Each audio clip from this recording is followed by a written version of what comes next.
Alors je veux remercier le pasteur nagomba nshimire umwungere de m'avoir reçu aujourd'hui yampaye kano karyo akanyakira no munsi afin de vous prêcher, kugira ngo nsangire namwe ijambo ry'Imana, de vous apporter la nouvelle du Seigneur Jésus-Christ. kugira ngo ndabazanire ubutumwa bwiza bw'umwami Yesu Kristo. Je remercie le corps pastoral Ndashimiye inama y'abarongozi b'ishengero, et je vous remercie d'être aussi nombreux. namwe ndabashimiye kandi ko mwaje muri benshi. Mais je sais qu'il y a des noëlistes et des pakistes. Noëlistes, pakistes. Ariko ndazi yuko harimwo abanoeliste n'abapakiste, abantu baza kuri none kuri Pasika gusa, Qui viennent juste à l'église pour Noël et pour Pâques. baza mw'ishengero kuri Pasika gusa no kuri Noeli gusa. Alléluia. Amen. Je vais inviter la chorale Nagomba ntumeko abaririmbyi à venir. kugira ngo baze hano.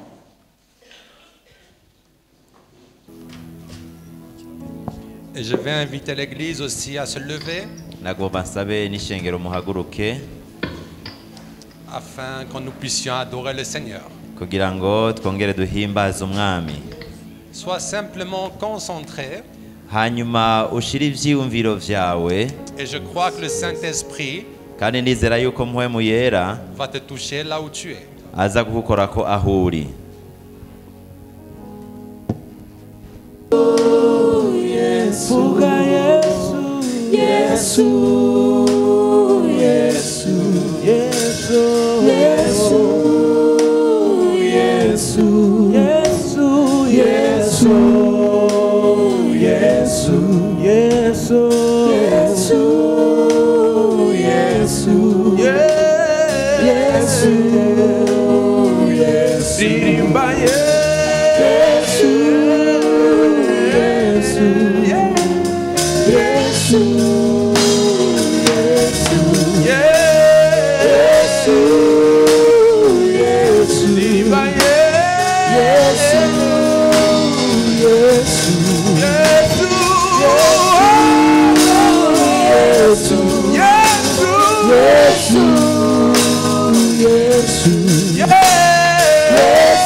Yeah.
izina ribohora, izina rikiza. Yesu, Yesu,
Merci Jésus. turagushimiye Yesu. Merci Saint-Esprit. Urakoze mpwemu yera. Cher Esprit de Dieu, mpwemu uhoraho, je te supplie maintenant ndakwingize muri kano kanya de te manifester puissamment. ngo wigaragaze mu buryo bukomeye. Saint-Esprit de Dieu, mpwemu uhoraho, nous avons besoin de toi turagukeneye aujourd'hui et maintenant. uyu munsi no muri kano kanya. Que tu puisses toucher les cœurs. ushobore gukora ku mitima y'abantu. Que les cœurs soient imitima y'abantu transformés. ihindurwe nawe. Seigneur, mwami, je ne sais pas prêcher. sinzi kwigisha, Je ne sais pas parler de ta part. sinzi kuvuga icyo ugomba kumvuga. Alors ne me laisse pas ntundeke rero, prêcher sans que toi tu parles par ma bouche. ntundeke ngo mvuge utakoze ku kanwa kanje. Ne me laisse pas ntundeke dire des choses ngo mvuge ibintu qui ne soient pas inspirées par toi. bidafise agaciro imbere yawe. J'ai besoin de toi. ndagukeneye. Oins-moi. nsiga amavuta, Oins ta parole. usiga amavuta ijambo ryawe. Au nom de Jésus-Christ. mu izina rya Yesu Kristo. Amen. Amen. Amen.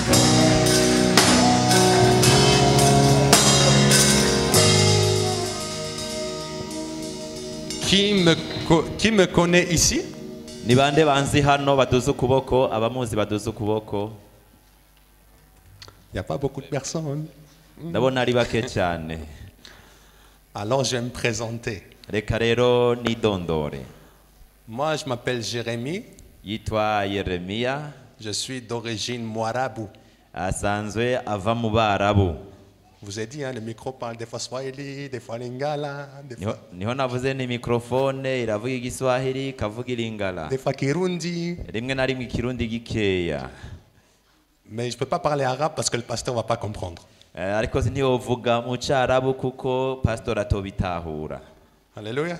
Amen. Alors, moi je suis arabe, je viens de France, Ndi umwarabu mva mu Bufaransa, mais je suis d'origine algérienne. ariko amamuko yanje ni muri Algeria. Qui connaît l'Algérie ici? Ni bande bazi Algeria hano? Ah, Eh? hein? L'Algérie, il n'y a personne qui connaît ici. Ndabona ari bake bazi Algeria hano. Mamananga, Mana we. Mamana Koufi. L'Algérie est le plus grand pays d'Afrique. No kuvuga Algeria ni igihugu kinini cyane muri Afrika cya mbere. Et je viens de ce pays-là. Muri icyo gihugu nicyo mvukamwo. J'étais 20 ans dans l'islam Namaze imyaka 20 mu Buyisilamu jusqu'au jour où le Seigneur s'est révélé à moi kugeza igihe umwami Yesu yanyiyereka, et il m'a rendu son serviteur. hanyuma aca mpindura umukozi wiwe. Par la grâce de Dieu, Kubw'ubuntu bw'Imana j'ai écrit le livre là qui s'appelle Secret d'Islam, naranditse igitabo cyitwa Amabanga ya Islamu, qui est en vente au Burundi, kiriko kirakwiragizwa kigurishwa hano mu Burundi, en Amérique, muri Amerika, en Europe, i Buraya etc. n'ahandi. Il a été vendu aussi au Congo. Cyaragujijwe kandi muri Congo.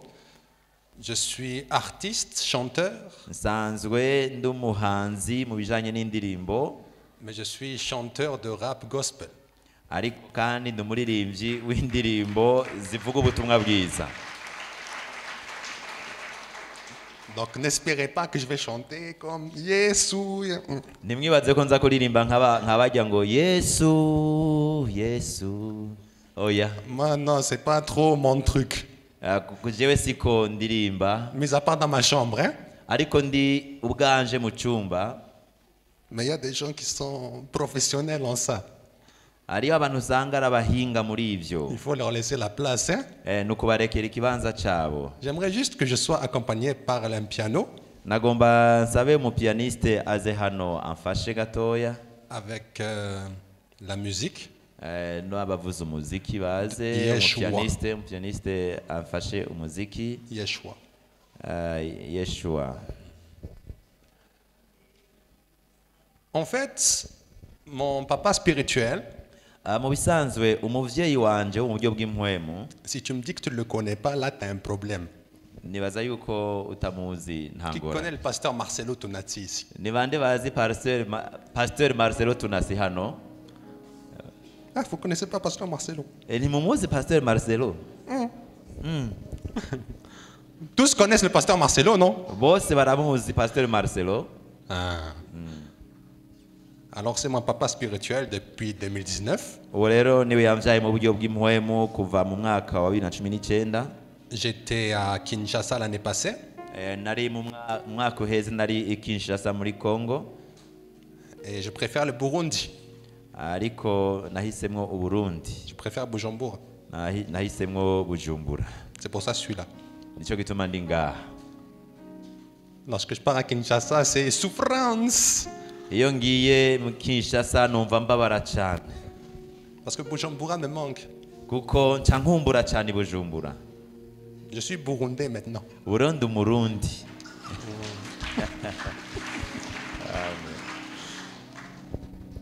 Alors, il faut savoir que la compassion Kinshasa, Urumva rero ko mfise impuhwe z'i Kinshasa. nous fêtons Noël tous les jours. Nous fêtons Noël tous les jours. Kinshasa rero bahimbaza Noel iminsi yose. Nous n'avons pas un jour spécial pour fêter Noël. Ntidufise umunsi umwe gusa wahariwe Noel. Nous fêtons Noël tous les jours. Twebwe duhimbaza Noel iminsi yose. Dis à ton voisin Bwira mugenzi wawe mwicaranye de gauche, ari bubamfu bwawe est-ce que tu es là pour Noël ou pour Jésus? ati mbega uri ngaha ku bwa Noel cyangwa ku bwa Yesu.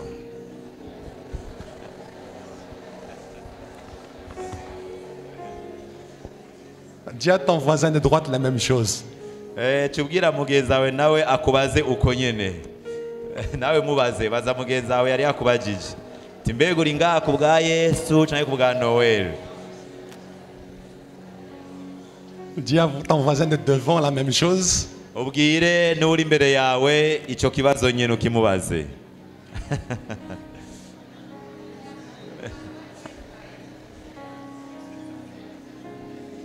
Dis à ton voisin de derrière la même chose. Ubwire na mugenzi wawe ari inyuma yawe ico kibazo nyene.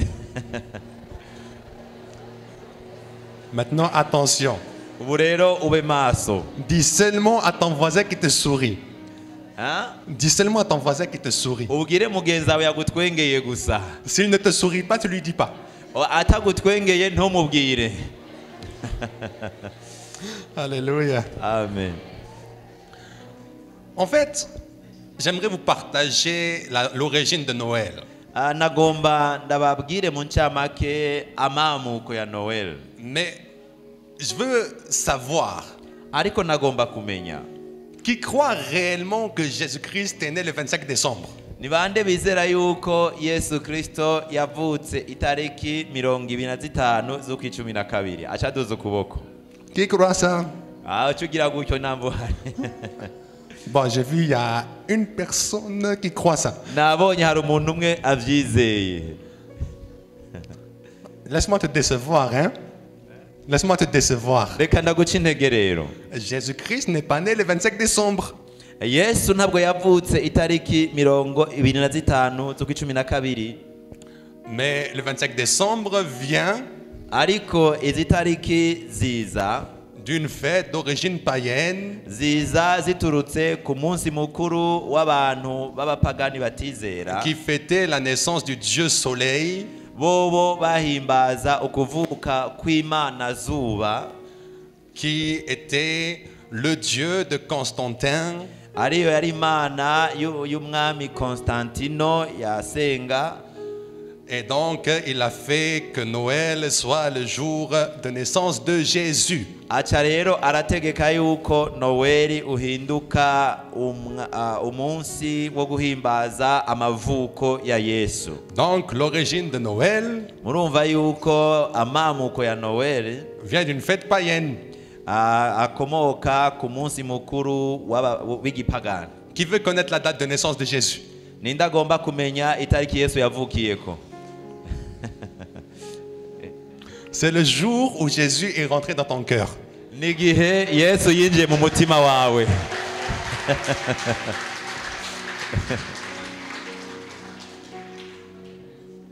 Lorsque Jésus-Christ rentre dans une vie, Iyo Yesu yinjiye mu muntu, c'est là qu'il y a une transformation de la vie. aho niho habaho uguhinduka k'ubuzima. Si tu n'as pas eu cette transformation, Namba utigeze uhinduka muri ubwo buryo, il faut demander à Dieu d'avoir ton propre Noël. ukwiye gusaba Imana ngo iguhe Noeli yawe. Parce que celui que vous voyez devant vous aujourd'hui Kuko uyu mubona imbere yanyu uno munsi était dans un gang. Dans un gang, dans la mafia. yari asanzwe ari mu mugwi w'abagizi ba nabi. Je Muri fumais de la mafia. drogue. Je fumais de la drogue. Yahoze anywa amadrogue. Je fumais des cigarettes. Yaranywa n'itabi amasigarete. J'étais ivrogne.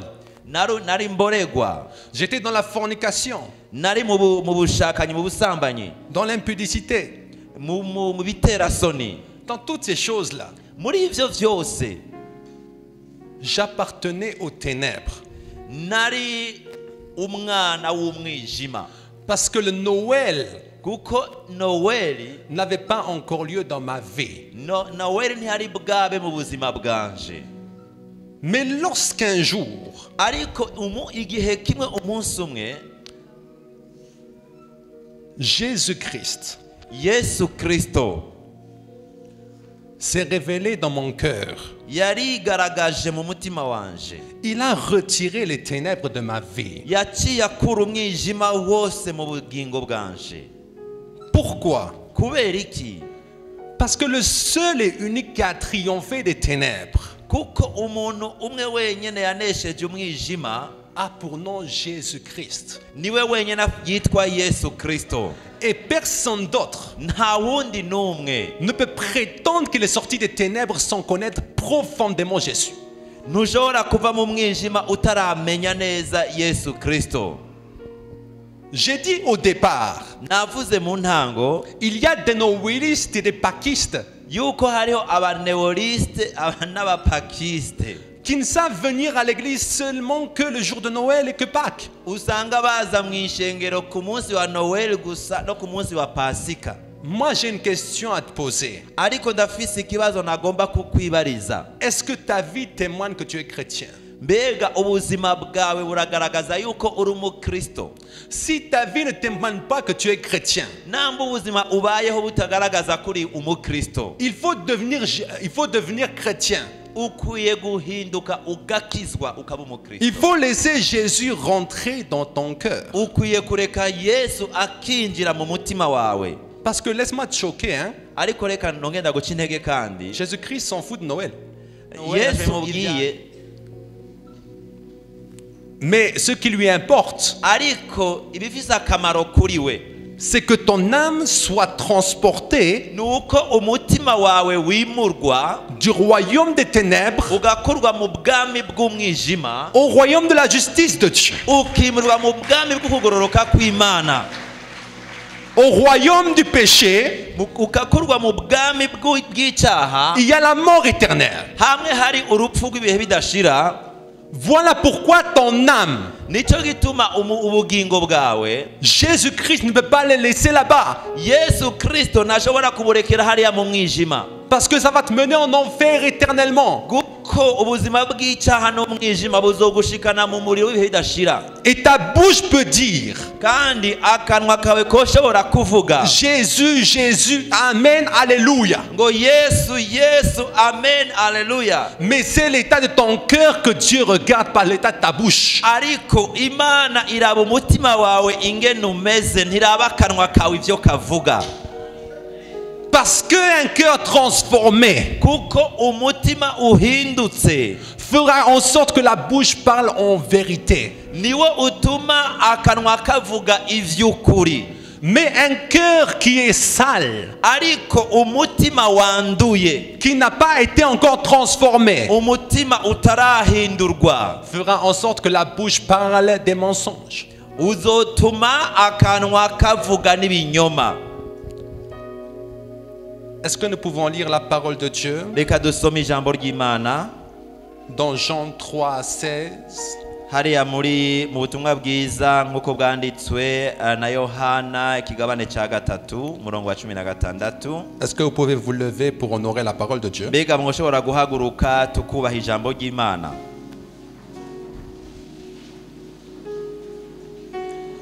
Il est écrit ceci.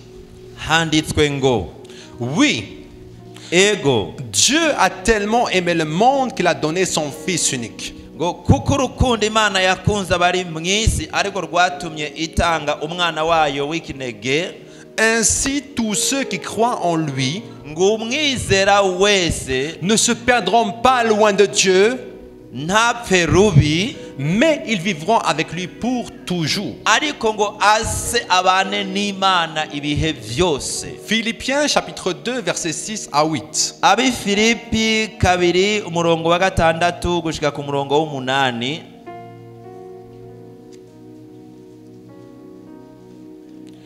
Il possédait depuis toujours la condition divine, Nguwo naho yarasanganywe ishusho y'Imana, mais il n'a pas voulu demeurer de force égale ntiyiyumviriye yuko kuringanira n'Imana ari ikintu cyo kumirako, avec Dieu. ntiyumve ko yoguma aringaniye n'Imana. Au contraire, Ariko il a de lui-même wenyine ubwiwe avyishakiye renoncé à tout ce qu'il avait yisize ubusa, il a pris la condition de serviteur, yabira ishusho y'umugurano, il est devenu homme parmi les hommes, aca acika ubusa n'abantu, il a été reconnu comme homme, hanyuma kandi abonetse afise ishusho nk'iy'umuntu, il a choisi de vivre dans l'humilité ahitamwo kwicisha bugufi, et s'est montré obéissant kandi aba uwumvira, araganduka gushika no ku rupfu, jusqu'à la mort, gushika no ku rupfu, la mort sur une croix. urupfu rwo ku musaraba. Asseyez-vous, s'il vous plaît. Nimwicare.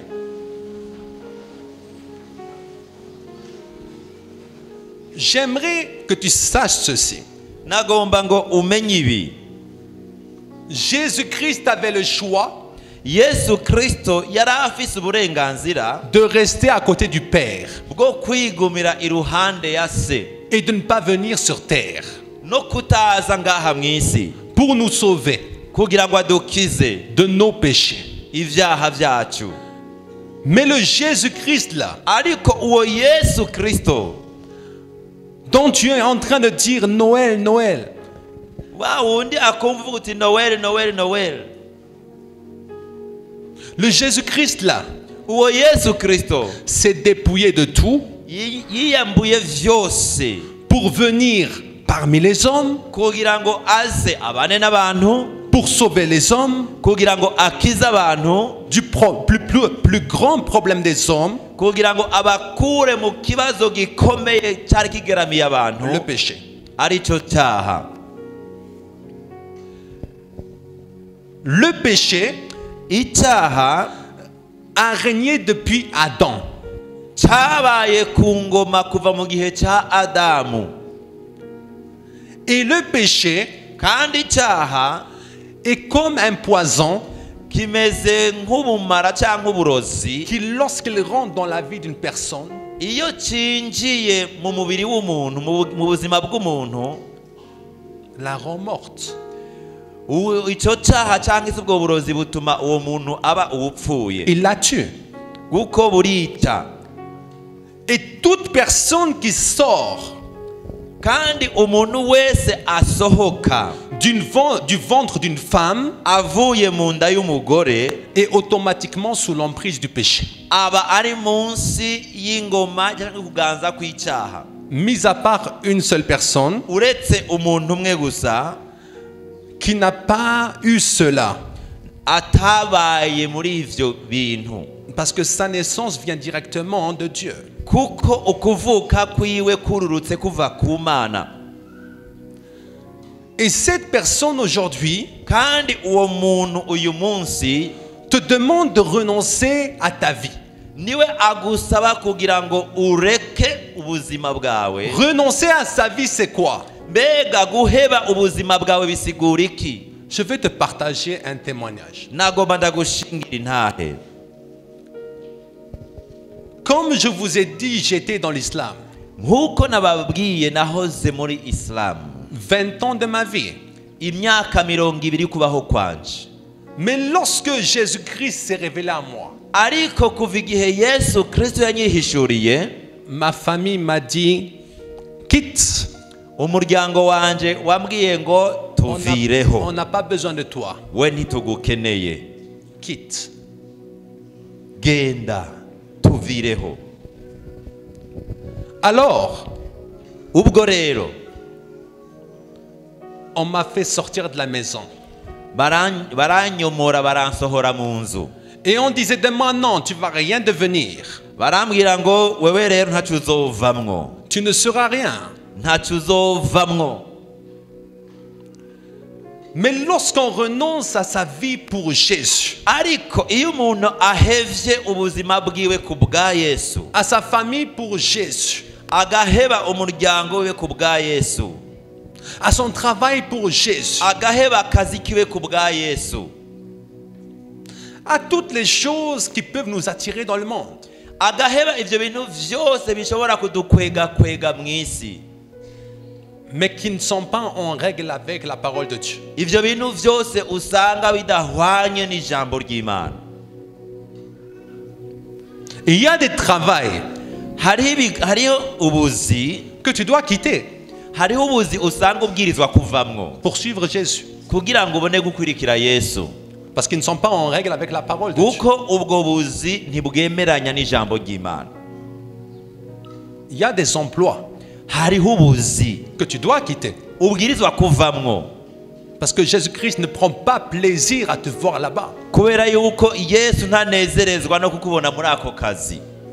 Il y a des travails Hariho ibikorwa que tu as eu parce que tu as donné ton corps au patron. hariho akazi waronse kuko watanze umubiri wawe kuri shobuja wabanje gusambana nawe. Il y a des travails comme ça. Hariho ubuzi usanga bumeze nk'ubwo Et ce travail-là, kandi ako kazi est-ce que vraiment Dieu prend plaisir à cela? mbega ako kazi urimwo vy'ukuri karanezereza Imana? Alors moi, ma famille jewe n'umuryango wanje rero m'a dit, umuryango urambwira quitte. tuvireho. Mais j'ai une bonne nouvelle pour toi. Hein? Ariko ndagufitiye inkuru nziza wewe. En fait, Jésus-Christ a dit, Mu bisanzwe Yesu yaravuze ceux qui quittent leur famille, ngo abazoheba imiryango yabo leur travail, bagaheba akazi kabo qui laissent leur argent, bagaheba amafaranga yabo pour me suivre, kugira ngo bankurikire, récolteront au centuple. abo bazobishumbushwa inshuro 100. Ma famille m'a rejeté. Umuryango wanje waranyomoye, Mais aujourd'hui, partout dans le monde, ariko uyu munsi mw'isi yose j'ai des milliers et des milliers et des milliers de frères, de sœurs, de mamans, de papas. mfise ibihumbi n'ibihumbi by'abavukanyi by'abagenzi n'abavyeyi. J'avais rencontré mon oncle. Hariho rero data wacu Il me dit, tu sais, yarambwiye ngo nous on a l'argent. ati twebwe turafise amafaranga. Oui, mon père est chef d'entreprise. Ego papa wanje n'umukuru w'ishirahamwe ry'ihinguriro. Ma mère est médecin. Hanyuma mama wanje nawe n'umugangakazi. Mon cousin était garde du corps du président d'Algérie. Hanyuma muvyaranje nawe n'ukingira ubuzima bw'umukuru w'igihugu. J'ai dans la famille des chanteurs, des footballeurs professionnels. Mu muryango wanje harimwo abaririmbyi n'abakinyi b'umupira bo ku rwego hejuru. On a l'argent. Bafise amafaranga. Ils m'ont dit ceci. Barambwiye ngo Si tu quittes Jésus-Christ hamwe wova kuri Yesu et si tu nous rejoins, hanyuma ukadusanga aho turi, on va te donner mahera. tuzoguha amafaranga mahera. J'ai dit, oya, Ndavuga nti oya, apana. apana, no. J'ai dit, est-ce que vous pouvez m'offrir la vie éternelle? Ndababaza nti mbega mwoshobora kumpa ubugingo budashira? Ils m'ont dit, non, non, on ne peut pas. Baravuga ngo oya ntabyo twoshobora. J'ai dit, gardez votre argent. Ndababwira nti gumye amafaranga yanyu En Jésus-Christ, muri Yesu Kristo. j'ai une grande famille. Ndafise umuryango wagutse. J'ai le royaume de Dieu qui m'attend. Ndafise ubwami bw'Imana J'ai bundindiriye. la vie éternelle Ndafise ubugingo budashira en Jésus-Christ. muri Yesu Kristo. Et c'est ça le plus important pour une personne. Kandi ico nico cyangombwa cyankenerwa kuruta ibindi byose ku muntu. Ce n'est pas les biens matériaux, non. Ntabwo ari ubutunzi bw'ibifadika. Avant, Imbere yaho les pharaons pensaient abafarawo biyumvira yuko que s'ils enterraient avec eux l'argent, yuko hamwe bo bahambana amafaranga, ils vont avoir l'argent avec eux bibaza yuko amafaranga bazoyagumana niyo bagiye pour toujours. ibihe byose. Mais ça, c'est faux. Ariko ibyo si byo n'ibinyoma. Tu peux enterrer les biens que tu veux. Urashobora guhamba ubutunzi bw'ibifadika, Lorsque tu vas mourir, ariko umunsi uzopfa tu n'emporteras rien avec toi. nta na kimwe uzogenda ujanye, Ce sera fini. bizoba birangiye. Et là, maintenant, Ubu rero muri kano kanya ton âme ubugingo bwawe va aller vers celui que tu as suivi. ubugingo bwawe buzoja aho uwo wakwirikiye azoba ari, Soit auprès de Dieu, kumbure ku ruhande rw'Imana, hafi y'Imana, soit au loin de Dieu. canke kure cane y'Imana. Mais une chose est sûre, ariko ikintu kimwe ari icy'ukuri, la décision t'appartient maintenant. uguhitamwo ni ukwawe uyu munsi. Pourquoi? Kubera iki?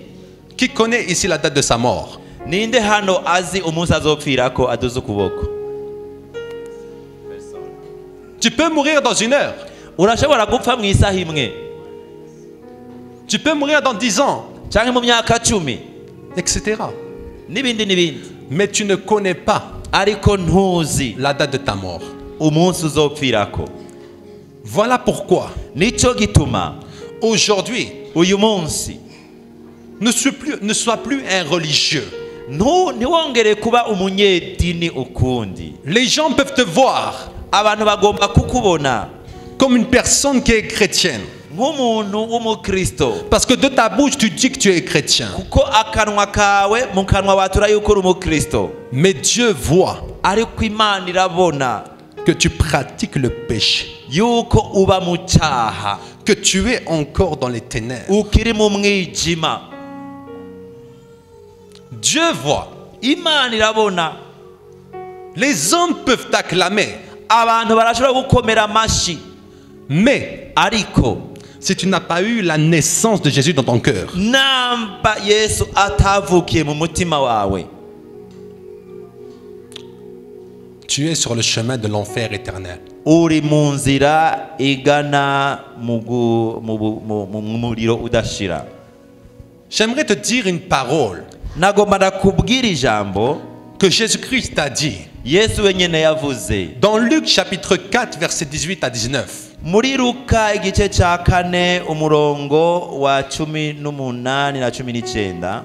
L'Esprit du Seigneur est sur moi. Yavuze ngo mpwemu w'uhoraho ari kuri jewe. Oui, il m'a choisi pour apporter la bonne nouvelle aux pauvres. Nicyo cyatumye antoranya kugira ngo mbwire aboro ubutumwa bwiza. Il m'a envoyé pour annoncer aux prisonniers. Yandungitse kugira ngo mbwire abarindwa ababoshwe Vous êtes libres. yuko bidegemvya, Et aux aveugles, yuko ndababwire n'abahumye vous verrez clair de nouveau. yuko bashobora kongera kubona bagahumuka. Il m'a envoyé pour libérer ceux qui ne peuvent pas se défendre.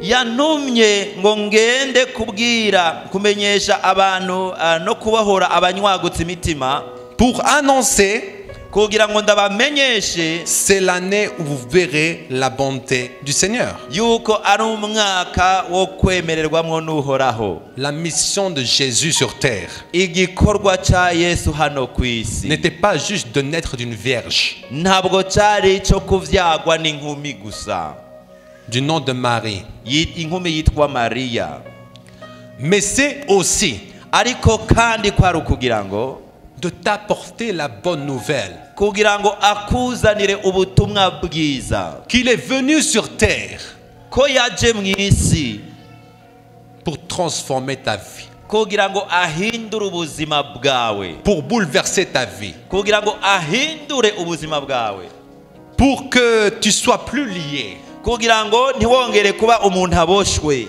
Voici pourquoi il est dit, Nicyo gituma byanditswe ngo il n'y a plus aucune condamnation pour ceux qui sont en Jésus. ngo kandi abari muri Kristo Yesu nta rubanza ruzobatsinda, Plus aucune condamnation. nta rubanza ruzobatsinda.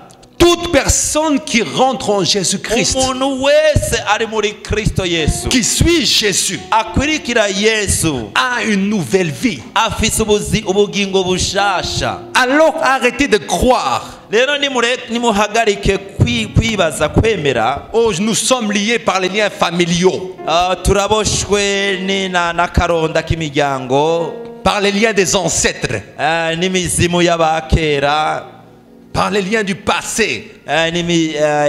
imigozi y'ivyo muri kahise. Ça, c'est des bêtises. Ayo Ça, c'est des bêtises. n'ubupfu. Parce que Jésus-Christ Kuko Yesu Kristo te dit que tu es une nouvelle créature maintenant. akubwira yuko uri cyaremwe gishasha uno munsi. Est-ce que tes ancêtres peuvent régner sur Jésus?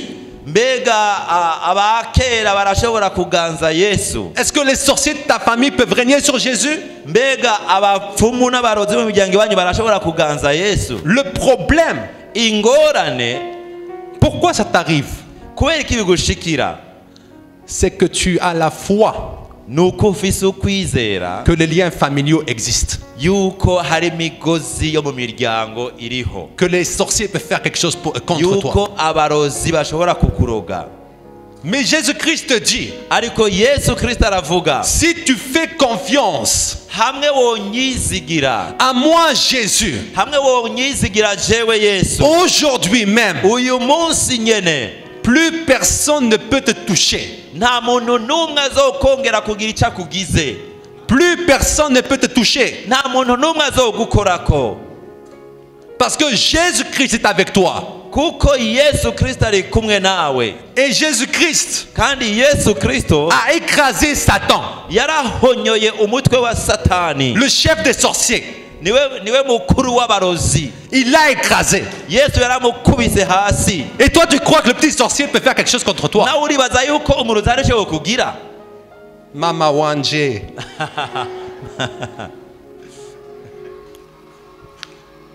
Mon frère, mwene data, ma sœur, mushikanje, il serait temps aujourd'hui harageze uyu munsi d'avoir foi en Jésus. ko wizera by'ukuri Yesu, D'avoir foi en Jésus. ko wizera Yesu. Vous connaissez ici hano murazi que Ésaïe yuko Yesaya a annoncé la venue de Jésus. niwe yatanguye gutangaza ivy'ukuza kwa Yesu 700 ans avant son arrive. imyaka amajana ndwi imbere yuko biba. Et dans Ésaïe 53, hanyuma muri Yesaya 53 que vous lirez chez vous à la maison, niho muza gusomera iwanyu muhira, vous allez voir ceci. ibi muraza kubibona. Jésus-Christ Yesu Kristo a été frappé à cause de toi. yarakubiswe ku bwawe. Jésus-Christ Yesu Kristo a souffert à cause de toi. yarababajwe kubera wewe. Alors, none rero mets dans ton cœur shira mu mutima wawe que quand tu es en Jésus, yuko uri muri Yesu Kristo tu as une nouvelle vie. ufise ubugingo bushasha. Les maladies, ingwara, les malédictions, imivumo il les a portées à la croix. yarabibamvye ku musaraba Par amour pour toi et moi. kubw'urukundo yagize ku bwawe nanje.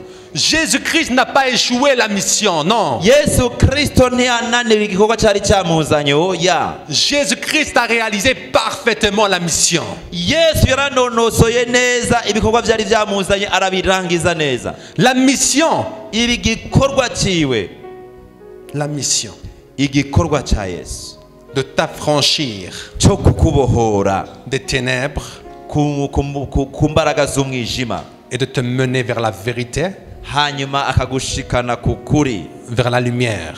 ku mucyo. Jésus-Christ Yesu Kristo n'est pas une religion. ntabwo ari idini. Jésus-Christ Yesu Kristo est une relation. ni imigenderanire, ni ubucuti. Je répète encore. reka ndabisubiremwo. Jésus-Christ Yesu Kristo n'est pas une religion. ntabwo ari idini. Jésus-Christ Yesu Kristo est une relation. ni ubucuti.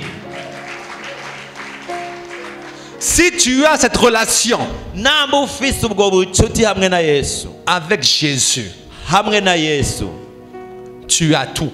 ufise vyose. Tu as tout. ufise vyose. Tu as tout. ufise vyose. La Bible dit quoi? Bibiri ivuga ngo iki? Premièrement, ubwa mbere na mbere, premièrement, ubwa mbere na mbere, la croix, umusaraba, le royaume de Dieu ubwami bw'Imana et la justice de Dieu. n'ukugororoka kwayo. Après, inyuma y'ivyo toutes choses ibindi vyose vous seront données par-dessus tout. muzovyongerwa, muzobihabwa nk'inyongera. Arrête de t'inquiéter pour ton mariage, reka guhagarika umutima kubera kugira mariage pour kwawe, ton travail, kubera akazi kawe, pour l'argent. kubera amafaranga. Première chose, ikintu ca mbere, Christ. Kristo. Et toutes les choses vous seront données par-dessus. ibindi vyose uzovyongerwa. Première chose, ikintu cya mbere obéissance à la parole de Dieu. kumvira ijambo ry'Imana, Et toutes les choses vous seront données au-dessus. ibindi byose muzovyongerwa. Première chose, Ikintu cya mbere, première chose, ikintu cya mbere, cherchez Dieu. murondera Imana. Cherchez Dieu. Murondera Le monde Imana. va à sa perte. Isi iriko iraja mu gutakara kwayo, mu buzimire bwayo. Et si nous lisons la Bible, nous voyons Kandi dusomye Bibiliya turabibona que tout ce que nous voyons aujourd'hui yuko ivyo tubona vyose uyu munsi a déjà été annoncé auparavant. vyari vyaravuzwe kuva kera.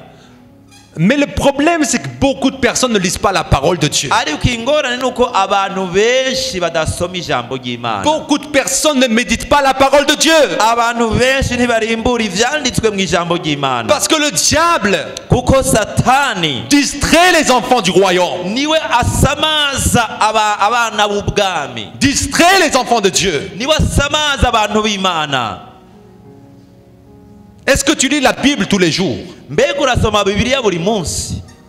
Est-ce que tu lis la Bible tous les jours? Mbega urasoma Bibiliya buri munsi? Et quand tu la lis, est-ce que tu lis un verset de ça et là?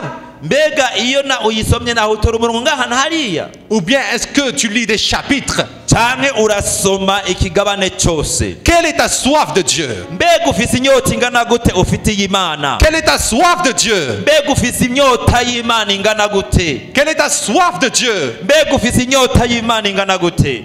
Tu viens fêter Noël ici. Uraza kuri Noel no munsi. Mais est-ce que tu as fêté Noël dans ton cœur? Mbega wahimbaje Noel mu mutima wawe? Est-ce que Jésus-Christ est dans ta vie? Mbega Yesu arafise ikibanza mu buzima bwawe? Ça, c'est la question que je vais te poser. Nico kibazo nakubajije.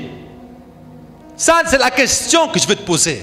Nico kibazo nongeye kukubaza. Est-ce que tu as accepté réellement Jésus-Christ? Mbega warakiriye vy'ukuri Yesu Kristo? Est-ce que si nous voyons ton cœur là, nous voyons Jésus? Mbega turavye umutima wawe tubonamwo Yesu Kristo? Il serait temps de se réveiller. Harageze yuko mukanguka. Nous avons des fausses doctrines qui viennent dans nos églises. Des fausses doctrines qui viennent dans nos Hariho églises. inyigisho z'ibinyoma ziriko ziza mu mashengero muri kino gihe. Oh non, si tu te fais baptiser, tu es sauvé. Baba ngo yanga urumva ngo ngubatijwe nguba ngukijijwe. Faux. Sivyo. Ce qui est important, ce n'est pas le baptême d'eau, c'est le baptême du Saint-Esprit. Igihambaye ntabwo ari umubatizo w'amazi, n'umubatizo muri mpwemu yera. Est-ce que tu as été baptisé réellement du Saint-Esprit? Mbega warabatijwe vy'ukuri muri mpwemu yera? Parce que Jean baptisait dans l'eau, hein? Kuko Yohana yabatiza mu mazi, Mais Jean dit ceci: ariko Yohana aravuga ibi: celui qui vient après moi ugiye kuza inyuma yanje vous baptisera du feu. azobatiza mu muriro. Il vous baptisera du feu. Azobatiza mu muriro. Est-ce que tu es embrasé pour Jésus? Mbega urafise inyota, mbega urafise umuriro wa Yesu Kristo? Est-ce que dans ton cœur tu es bouillant pour Jésus? Mbega umutima wawe urabiragira ku bwa Yesu? Parce que Jésus-Christ dit: Kuko Yesu Kristo aravuga celui qui est tiède, ngo umuntu ameze nk'akazuyazi je le rejetterai, je le vomirai. ngo ndomutanzo mudahwa. Aujourd'hui dans nos églises, Uyu munsi mu mashengero yacu nous voyons des gens chanter dans la chorale, turabona abantu baririmba muri korale, mais à la maison ils écoutent des musiques du monde. ariko asanga muhira bumva indirimbo z'abapagani. Des prédicateurs mélanger le monde et Dieu. Abavuga butumwa bacanga Imana n'ivyo mw'isi. Des chrétiens Abakristo s'habiller comme des prostituées. bambara nk'abamaraya. Est-ce que c'est ça le christianisme? Mbega ubwo nibwo bukristo? Est-ce que c'est ça le christianisme? Mbega ubwo nibwo bukristo? Mon frère, ma soeur, Mwene data mushiki wanjye, aujourd'hui, uyu munsi je viens te parler. naje ngo ndakubwire, Toi qui es ainsi, wewe umeze gutyo, un pied dans le monde, ufise ukuguru kumwe mw'isi, un pied avec Dieu, ukundi ku Mana, il faut choisir ton camp. ukwiye guhitamwo ahuba, Parce que Dieu est un Dieu jaloux. kuko Imana ni Imana ipfuha. C'est soit tu es 100% avec Dieu, Uyu munsi ko n'umugoroba uri kumwe n'Imana ijana ku soit tu ijana, ne l'es pas. Soit tu ne l'es pas. canke nturi kumwe n'Imana nyene. Choisis ton camp aujourd'hui. Hitamwo ahuba uruhande ubako ugwo arigwo. Comment tu peux Ni gute bishoboka dire que tu es chrétien kuvuga yuko uri umukristo Et lorsqu'on regarde ta vie, hanyuma turavye ubuzima bwawe nous voyons qu'il n'y a pas de différence entre toi et le païen. tukabona ata tandukaniro riri hagati yawe n'umupagani. Comment on peut Ni gute twogira voir des gens qui se disent Alléluia à l'église? kubona abantu bavuga ngo haleluya mu ishengero, Nous sommes chrétiens, amen. turaba Kristo, haleluya, amen, Mais nous voyons ceci. ariko tukabona ibi, Beaucoup de païens se comportent mieux que beaucoup de pseudo-chrétiens. ugasanga abapagani benshi bafise inyifato nziza gusumba abakristo b'ibice. Est-ce que tu es intègre? Est-ce que tu es intègre? Mbega uri umuntu vy'ukuri yuzuye atunganye? Est-ce que tu es fidèle à ton mari? Mbega uri umwizigo ku mugabo wawe, À ta femme? ku mugore wawe? Est-ce que tu respectes réellement Mbega uramwubaha vy'ukuri Dieu? Imana? Est-ce que tu respectes réellement Dieu? Mbega urubaha Imana vy'ukuri? Alléluia. Amen. Mon frère, ma sœur, Mwene data mushikanje, nous arrivons en 2023. tugiye gushika muri 2023, Et j'ai une question à te poser. ariko ndafise ikibazo nagomba kukubaza. Est-ce que réellement, Mbega vy'ukuri si nous voyons ta vie hamwe turaba ubuzima bwawe en 2022, muri uyu mwaka turimo wa 2022, nous pouvons voir que ton comportement est digne d'un enfant de Dieu? mbega twosanga ubuzima bwawe, inyifato yawe ibereye umwana w'Imana? Digne d'un enfant du royaume? Mbega inyifato yawe irabereye umwana w'ubwami bw'Imana? Si ce n'est pas le cas, Namba atari uko biri, moi j'aimerais t'inviter aujourd'hui. jewe nagomba ndagutumire uno munsi, Si tu veux accepter le Seigneur Jésus, namba ugomba kwakira umwami Yesu réellement, vy'ukuri, pas seulement dans ta bouche, atari ku mvugo gusa, ku munwa gusa, réellement. vy'ukuri, Si tu veux le mettre dans ton cœur, namba ugomba guha ikibanza Yesu mu mutima wawe, si tu veux avoir ta Noël aujourd'hui, namba ugomba kugira Noweli yawe mu mutima uno munsi, je t'invite à t'approcher devant.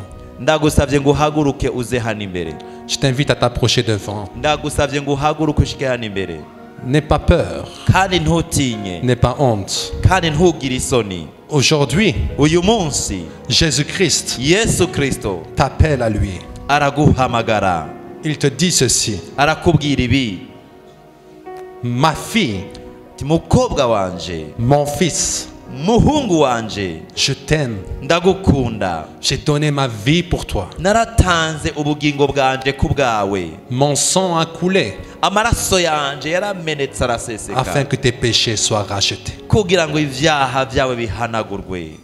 Mais aujourd'hui, Ariko uyu munsi il te suffit simplement de faire un pas, icyo ukwiye gukora cyonyine no gutera intambuko, de dire: hanyuma ukavuga uti je veux donner ma vie à Jésus. ndagomba guhereza ubugingo bwanje umwami Yesu, Je veux donner ma vie à Jésus réellement. ndagomba guha ubuzima bwanje umwami Yesu vy'ukuri, Je veux cesser l'hypocrisie. ndagomba kuva mu vyo kwigirisha n'uburyarya, Je veux cesser le péché. ndagomba guheba icyaha. Et je veux aujourd'hui Uyu munsi ndagomba suivre Jésus-Christ. gukwirikira umwami Yesu. Si tu es là, je t'invite à t'approcher. Namba uri ngaho ndakwingize ngo uhaguruke, Si tu es là, je t'invite à t'approcher devant. namba uri ngaho ndakwingize ngo uhaguruke uze hano imbere, Si tu es là, je t'invite à t'approcher. namba uri ngaho ndakwingize ngo uze hano imbere. Nous allons prier. Tugiye gusenga. Il y a 3 personnes ici qui doivent se lever. Hariho abantu batatu bakwiye guhaguruka hano. Je sens dans mon cœur Ndumva mu mutima wanje qu'il y a 3 personnes ici yuko hari abantu batatu hano qui doivent donner leur vie réellement à Jésus. bakwiye kwakira umwami Yesu no munsi, Parce que Jésus-Christ kuko Yesu Kristo veut vous utiliser. agomba kugukoresha, Il veut faire de vous des lumières. agomba kubahindura mube umucyo, Non seulement à Bujumbura, atari ngahe Bujumbura gusa, mais je vois aussi l'Afrique. ariko kandi ndabona Afrika yose. Alors, Nuko rero simplement lève-toi uhaguruke rero vy'ukuri N'aie pas honte. ubwitonzi ntugire isoni Peu importe ton âge, nta makuru imyaka wowe ufise iyo ari yo il n'y a yose pas d'âge pour accepter Jésus. nta myaka ihari ntarengwa kugira ngo umuntu yakire Tu yesu peux venir, urashobora guhaguruka uko ungana kose t'approcher. hanyuma ukaza hano imbere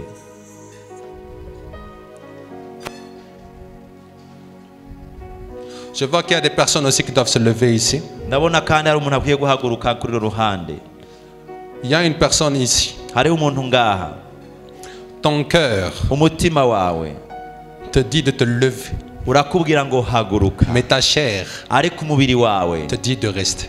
ukubwira ngo guma ngaha Il y a une personne ici hariho umuntu ngaha qui est en train de lutter ariko aragwana avec le Saint-Esprit. ariko aragwana na mpwemu yera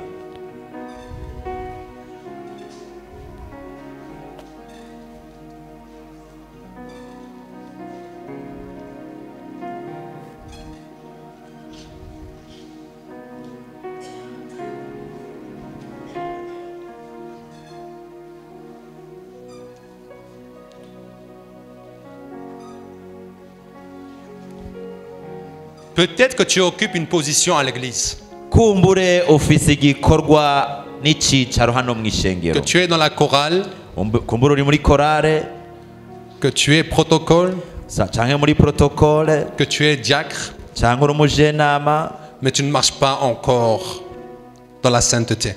ariko ntubaho mu kwera Toi aussi, Jésus-Christ t'appelle.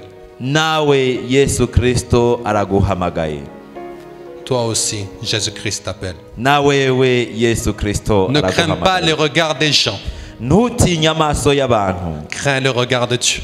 ariko utinye cyane cyane inyonga z'uhoraho Ne crains pas le regard des utinye gens. amaso y'abantu Crains le regard de Dieu. ariko cyane cyane utinye inyonga z'uhoraho Ne crains pas le regard des gens. ntutinye amaso y'abantu Crains le regard de Dieu. ariko utinye inyonga z'uhoraho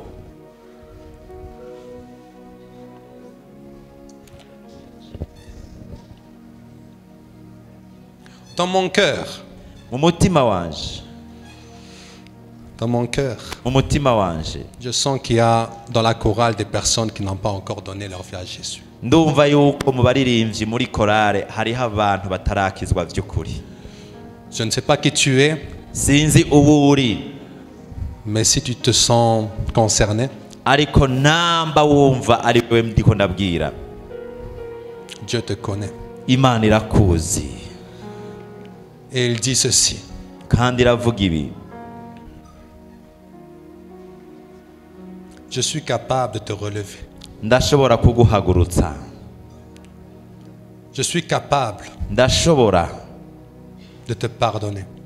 kuvugana nawe Simplement, mu buryo bwiyoroheje aujourd'hui, uyu munsi sois sincère nube umwizigirwa mu mutima wawe dans ta repentance. mu kwihana kwawe Tu te dis que si tu te levais devant tous, uribwira ngo hamwe no haguruka imbere y'aba bose tu auras des personnes qui vont mal te juger. hariho abantu bazaho gucira urubanza Mais j'aimerais te dire ceci: ariko nagomba ndakubwira ibi Jésus-Christ yesu kristo te connaît. arakuzi Il t'aime. kandi aragukunda Il veut simplement icyo agomba que tu sortes tes péchés, ni uko uva mu cyaha que tu sortes de la mondanité, uve mu byiyumviro que tu lui donnes réellement ta vie. hanyuma uhereze vy'ukuri ubuzima bwawe yesu kristo Nous allons prier. tugiye gusenga Vous allez répéter après moi: muraza gusubiramwo inyuma yanje amajambo ngiye kuvuga Seigneur Jésus-Christ, vuga uti mwami yesu kristo j'entends pas. sindiko ndabumva murasubiramwo mu buryo bwumvikana Seigneur Jésus-Christ, mwami yesu kristo aujourd'hui, uyu munsi je me tiens devant toi. ndahagaze imbere yawe Aujourd'hui, uyu munsi je te donne ma vie. ndaguhaye ubugingo bwanje Je crois de tout mon cœur ndizera mu mutima wanje wose que tu as été crucifié pour moi. yuko wabambwe ku bwanje, Que ton sang aujourd'hui yuko amaraso yawe uyu munsi me libère de tout péché. ambohoye ku byaha byose, De toute malédiction. ambohoye ku mivumo yose, De tout lien maléfique. ambohoye ku migozi yose y'ikibi. Seigneur Jésus-Christ, Mwami Yesu, je crois que tu as vaincu la mort. ndizera ko wanesheje urupfu, Et moi qui étais mort dans les péchés, kandi nanje nari narapfiriye mu vyaha, aujourd'hui je revis en toi. uyu munsi nongeye kuba muzima muri wewe. Cher Esprit de Dieu, Muhemu yera w'Imana, viens sur moi. nuze kuri jewe, Viens en moi. nuze muri jewe, Dirige-moi. undongore. Je me soumets à toi. Ndakwihereje, Je dis non à Satan ndahakanye Satani, et oui à Jésus. ariko nemeye Yesu Kristo. Au nom de Jésus, Ono mw'izina rya Yesu. Amen, Amen, Amen. Amen, amen. Aujourd'hui, Uyu munsi il peut vous guérir également. nawe irashobora kugukiza Simplement, mu buryo bwiyoroheje. je te demande de m'aider.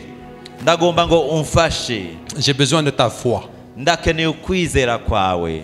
Si tu crois réellement Namba wizera vy'ukuri que Jésus-Christ yuko Yesu Kristo est plus fort que la maladie qui est en toi, akomeye cyane kuruta ingwara iri muri wewe, il va te guérir. araza kugukiza, agiye kugukiza. Alors si tu as plusieurs douleurs dans ton corps, Namba ufise imisonga myinshi mu mubiri wawe, mets ta main sur la tête. ushire ukuboko kwawe ku mutwe wawe. Mais si tu as une douleur spéciale, Ariko ufise umusonga cyangwa uburibwe ahantu kanaka, je t'invite à poser la main ndagomba ngo ushire ikiganza cyawe là où tu as mal. aho hantu wumva ubabara. Nous allons prier. Turagiye gusenga. Seigneur Jésus-Christ, Mwami Yesu Kristo, tu as déclaré dans ta parole waravuze mu ijambo ryawe que c'est par tes meurtrissures que nous sommes guéris. yuko imishishagu yawe ari idukiza. Et la Bible dit Kandi Bibiliya iravuga qu'il n'y a aucune maladie ko atangwara nimwe que tu n'as pas pu guérir. utashoboye gukiza. Seigneur, nous croyons Mwami Yesu, turakubona que tu es toujours le même. ko wama uri wawe udahinduka. Ton nom est au-dessus de tout nom. Izina ryawe riri hejuru y'andi mazina yose. Et je déclare maintenant, Kandi ndatuye muri kano kanya par l'autorité du nom de Jésus, kubw'ububasha buri mu izina rya Yesu, que toute maladie, yuko ingwara yose, toute infirmité, ubumuga bwose, toute douleur, umusonga wose, maintenant, ubunyene muri au kano kanya nom de Jésus, mu izina rya Yesu, quitte, sohoka, quitte, sohoka, maintenant. bave mu bunyene, Tu quittes maintenant. urava mu bunyene. Je te l'ordonne maintenant. Ndagutegetse ubunyene, Je te l'ordonne maintenant. ndagutegetse Je ubunyene, te l'ordonne maintenant. ndagutegetse ubunyene. Toute maladie Ingwara yose soit consumée par le feu de Dieu. iturirwe n'umuriro w'Imana, Soit consumée par le feu de Dieu. iturirwe n'umuriro w'Imana, Soit consumée par le feu de iturirwe Dieu. n'umuriro w'Imana, Soit consumée. iturirwe, Soit consumée. uturirwe, Soit consumée. uturirwe, Soit consumée. uturirwe Au nom de Jésus. mu izina rya Yesu, Au nom de Jésus. mu izina rya Yesu, Recevez. mu izina rya Yesu. Recevez. Wakire, Recevez. wakire, Recevez. wakire Au nom de Jésus. mu izina rya Au Yesu, nom de Jésus. mu izina rya Au Yesu, nom de Jésus. mu izina Au rya nom Yesu, de Jésus. mu izina rya Au nom de Yesu, Jésus. mu izina rya Yesu. Seigneur Jésus, Mwami Yesu, touche maintenant mukoreko muri kano kanya.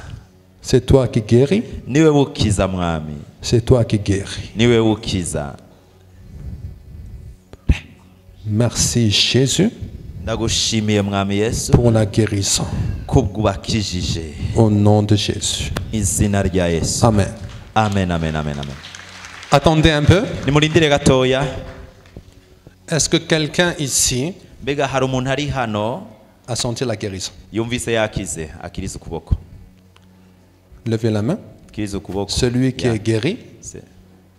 Celui qui est guéri. Umva ko yakize. Levez la main. Ababona ngaha. Okay. Yeah. Amen. Maintenant, Ubu rero ceux qui sont guéris seulement peuvent rester ici. Peuvent rester ici. abakize bonyene bari baguma ngaha. Les autres, vous inquiétez pas, Abandi ntimucike intege. le Seigneur agit. Umwami aguma akora. Amen.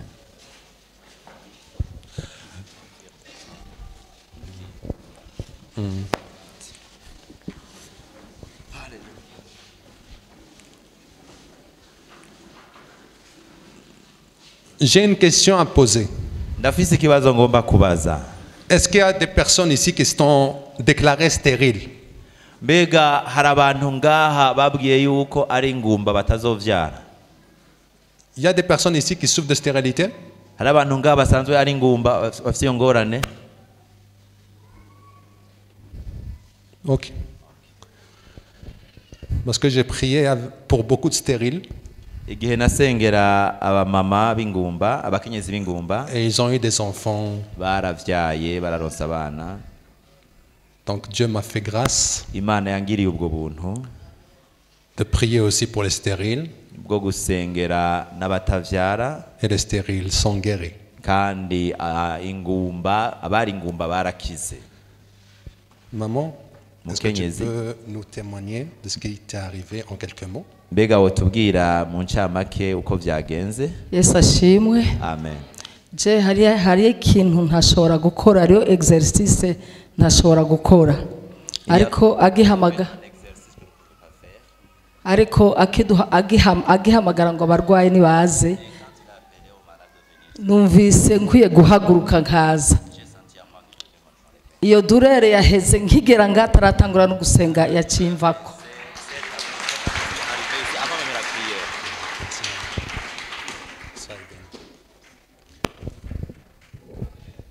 Yesu ashimwe.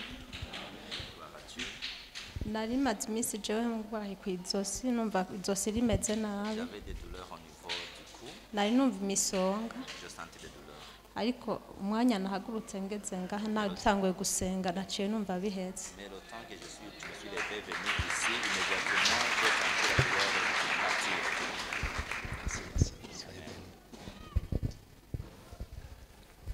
Yesu nashimwe. Amen. Jewe nari mfise ikibazo cyo mu kuguru yuko ndiko ndatambuka. Numva yuko bitameze neza mugatarahamagara, numvise agatuguta keshi ukumenga ngomba gukira. Nabanje ndiruhutsa buke buke hajya ndihanagura, ndumva yuko neza na neza umeze neza, ndumva yuko nakize Yesu nabwo icubahiro.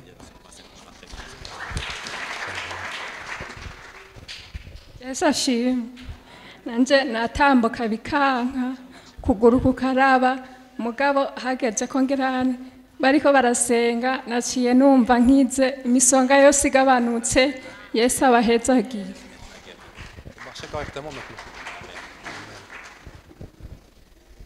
Yesu nashimwe. Nanje nari ngwaye umutwe cyane uremerewe gose, hama aho bavuze ngaha dusenge bavuze dushira ukuboko ku mutwe wumva imisonga myinshi, avuze amenkuye ku kuboko numvise mengo ni bido nari nikoreye y'amazi, numva ndaremurutse. Yesu abahezagiye.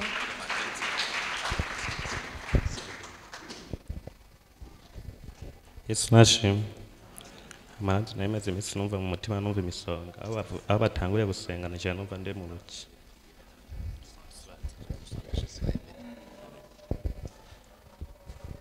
Yesu nashimwe. Hanyuma nanje nari mfise ikibazo cyo kuguma numva imisonga mu mutima, ariko kufatanguye kudusengera naciye numva imisonga iheze. Yesu nahabwa icubahiro.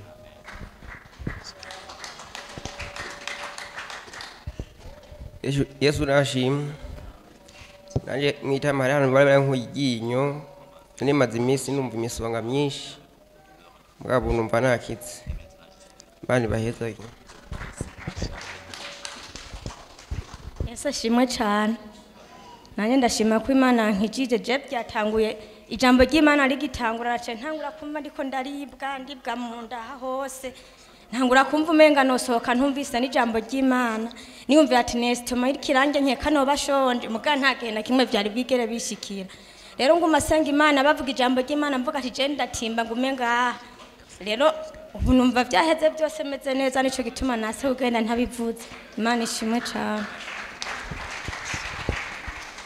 Yesu nashimwe ndabaramukije mu izina rya Yesu nanje nari numva imisonga aha gutya anya haruguru y'amatwi guhere ejo pasteur yaransengeye ariko ndabitahana nguma numva mbabara cyane duhejeje kuririmba niho wamenga noja kuryama nyene ngo ntahe ariko nguma ngaha nkomeza kuvyumva mu ijambo ry'Imana sinashaka no gukanura nkaguma numva iyo misonga ariko abo mpagurutse turiko turasenga ubu numva vyaheze ndamahoro ese abahezagire